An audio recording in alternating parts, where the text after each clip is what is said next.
नमस्कार, जय हिंद। मैं तेज सिंह और आप सभी आंगनबाड़ी बहनों का ICDS न्यूज में बहुत बहुत स्वागत करता हूं। आज की इस वीडियो को जरूर देखिएगा बहनों, क्योंकि इसमें कई महत्वपूर्ण खबरें आप सभी को बताने वाला हूं।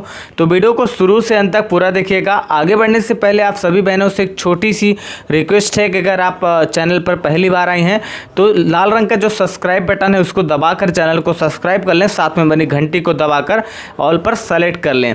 चलिए ज़्यादा वक्त न लेते हुए खबरों का सिलसिला शुरू करते हैं। उससे पहले वीडियो को सभी बहनें लाइक कर दें। आज की पहली बड़ी खबर उत्तर प्रदेश से है। बड़ी दुख भरी खबर है, बहुत ही दुखद खबर है।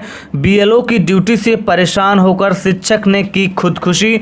लखनऊ के प्रियदर्शनी कॉलोनी निवासी थे अनिल। हरदोई BLO और कोविड टीकाकरण में ड्यूटी लगाए जाने से परेशान शिक्षक ने फांसी लगाकर खुदकुशी कर ली। लखनऊ के सीतापुर रोड स्थित प्रियदर्शनी कॉलोनी निवासी अनिल कुमार 42 साल के थे। टोडरपुर विकास खंड के ग्राम कारवां स्थित ग्राम विद्यालय में सहायक अध्यापक थे। उनका छोटा भाई अतुल 52 विकास खंड के ग्राम सौरंगापुर में प्राथमिक विद्यालय में सहायक अध्यापक है। शहर के मोहल्ला सुभाष नगर में अनिल छोटे भाई अतुल और उसकी पत्नी नीतू के साथ किराए पर रहते थे। अतुल ने बताया कि सोमवार को अनिल को शाहाबाद तहसील में BLO संबंधी कार्य के लिए जाना था, लेकिन वह नहीं गए। अतुल विद्यालय चले गए जबकि उनकी पत्नी मायके चली गई। शाम 4 बजे अतुल घर पहुंचे तो दरवाजा अंदर से बंद मिला। अंदर देखा गया तो शव पड़ा हुआ था। बहुत ही बेहद दुखद खबर है। तो पेपर के अनुसार BLO की ड्यूटी से परेशान होकर शिक्षक ने खुदकुशी कर ली। यही हाल हमारी आंगनबाड़ी बहनों का ही है। उनको इतना काम दिया जाता है, हमारी बहनों की मानसिक स्थिति कभी कभी गड़बड़ा जाती है, क्योंकि उनको कभी BLO की ड्यूटी करनी है तो कभी चुनाव, कभी कोरोना वैक्सीन का केंद्र संभालना है। दुनिया भर के बहुत सारे काम उनको कई विभागों को दिए जाते हैं और मानदेय के नाम पर आंगनबाड़ी बहनों का सिर्फ शोषण होता है। उनको सिर्फ 5,550 रुपये दिया जा रहा है, जो कि बहुत कम है। सरकार को उस पर सोचना चाहिए कि अगर उनको इतना काम दिया जा रहा है तो उस हिसाब से उनका मानदेय भी होना चाहिए। आंगनबाड़ी बहनों का मानदेय 18,000 रुपये प्रति माह, साथ में उनको सरकारी कर्मचारी का दर्जा दिया जाए, जिससे कि उनको PF SI इस सारी सुविधाओं का लाभ हो सके। और जो हमारे प्रदेश के साथ साथ देश के अन्य जो राज्य हैं उनमें से जो सबसे बड़ी व्यथा ये है आंगनबाड़ी बहनों का कि 62 वर्ष विभाग को देने के बाद जब वह रिटायर होती हैं, सरकार जो है और विभाग उनको 1 रुपये नहीं देता और खाली हाथ रिटायर कर देता है, जो कि बेहद दुखद है। तो मेरी मांग है सरकार से, सभी राज्यों की सरकारों से, कि आंगनबाड़ी बहनों को जब रिटायर किया जाए तो उनको 5 लाख रुपए और जो सहायिका बहनें हैं उनको 3 लाख रुपए का एक राशि दी जाए, जिससे कि वह अपना जीवन जो आगे का है वो सही से बिता सकें। सरकार को इस पर जरूर सोचना चाहिए। आज की अगली खबर उत्तर प्रदेश के लखनऊ से है। पुष्टाहार विभाग में भरे जाएंगे 5,000 पद। कुपोषण दूर करने वाला विभाग कर्मचारियों की कमी से जूझ रहा है। विभाग में लगभग 5,000 पद खाली हैं। बाल विकास व पुष्टाहार राज्य मंत्री स्वतंत्र प्रभार स्वाति सिंह ने सभी पदों को भरने की कार्रवाई शुरू करने के निर्देश दिए हुए हैं। वहीं शिक्षा विभाग 18 मंडलों के उप निदेशक की तैनाती भी करेगा। विभाग में मुख्य सेविकाओं के 3,337, कनिष्ठ सहायकों के 538, सहायिका सांख्यिकी अधिकारी के 222 और CDPO के 434 पद खाली हैं। इनमें कुछ सीधी भर्ती तो कुछ प्रोन्नति से भरे जाएंगे। बीते दिनों हुई समीक्षा बैठक में मंत्री ने रिक्त पदों का ब्यौरा लिया तो पता चला कि अधिकारी सुनवाई नहीं करते हैं। उन्होंने पदों को भरे जाने के लिए टाइमलाइन तलब की थी, लेकिन विभाग ने नहीं दी। अब तक 106 CDPO के पद ही सीधी भर्ती से भरे गए हैं। उन्होंने CDPO के सीधी भर्ती के शेष पदों के चयन के लिए आयोग में जल्द अधियाचन भेजने के निर्देश दिए गए हैं। मुख्य सेविकाओं के 50% पद प्रोन्नति और 50% सीधी भर्ती से भरे जाते हैं। मुख्य सेविका के 375 पद ही प्रोन्नति के हैं। मुख्य सेविका के पदों पर 2005 से भर्ती नहीं हुई है। CDPO के 424 पद प्रोन्नति से भरे जाएंगे। हमारी मांग है कि जो पुष्टाहार विभाग में पद है उनको आंगनबाड़ी की जो बहनें हैं जिनके पास 30 साल 40 साल का एक्सपीरियंस है, उनके माध्यम से 50% भर्ती को भरा जाना चाहिए, क्योंकि उनसे योग्य कोई भी दूसरा नहीं हो सकता है।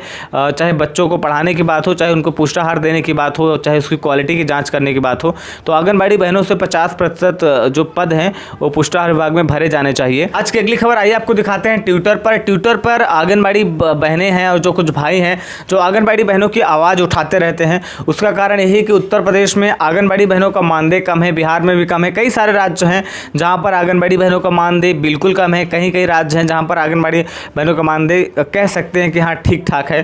तो आइए देखते हैं। बहन दीपिका सिंह, उन्होंने लिखा कि हमारे देश में आंगनबाड़ी ही शायद ऐसी वर्कर हैं जिसकी सैलरी देने के लिए केंद्र और राज्य दोनों को सहयोग करना पड़ता है। क्या करें, इतनी ज़्यादा सैलरी है कि एक सरकार के बस में ही नहीं है।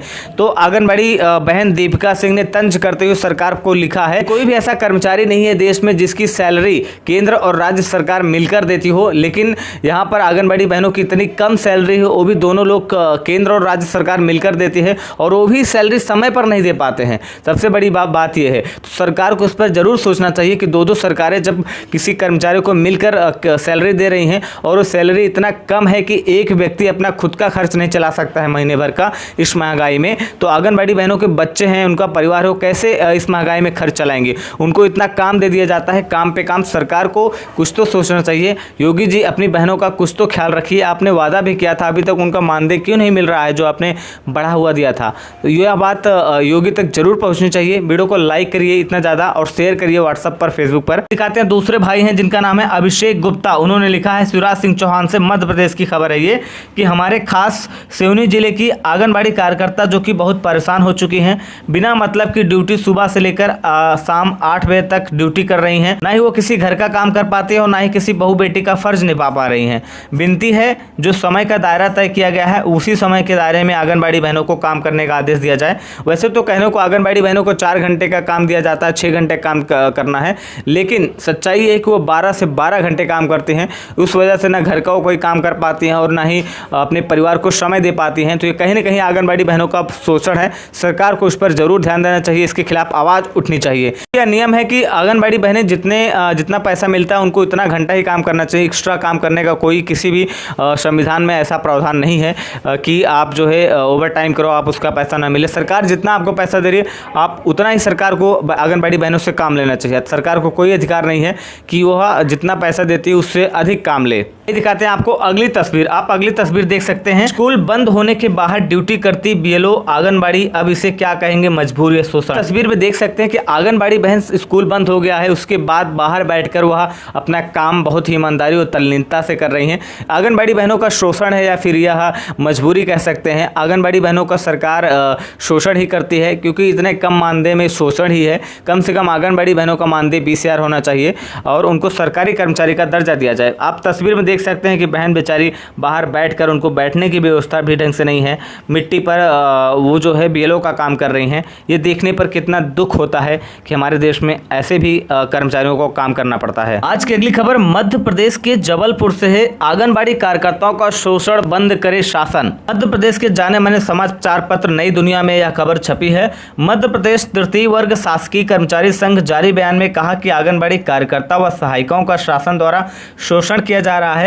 कोरोना काल में लगाए गए लॉकडाउन के समय से ही कार्यकर्ताओं द्वारा संक्रमित व्यक्तियों की जांच करने घर घर सर्वे किया गया था, लेकिन इसके अवश्य में आज तक अतिरिक्त मानदेय नहीं दिया गया, जो कि बेहद दुखद है। संघ के प्रांतीय महामंत्री योगेंद्र दुबे ने जारी बयान में कहा कि आंगनबाड़ी कार्यकर्ताओं व सहायिकाओं को कोविड टीकाकरण महाअभियान में भी अपनी महत्वपूर्ण भूमिका निभा रही हैं।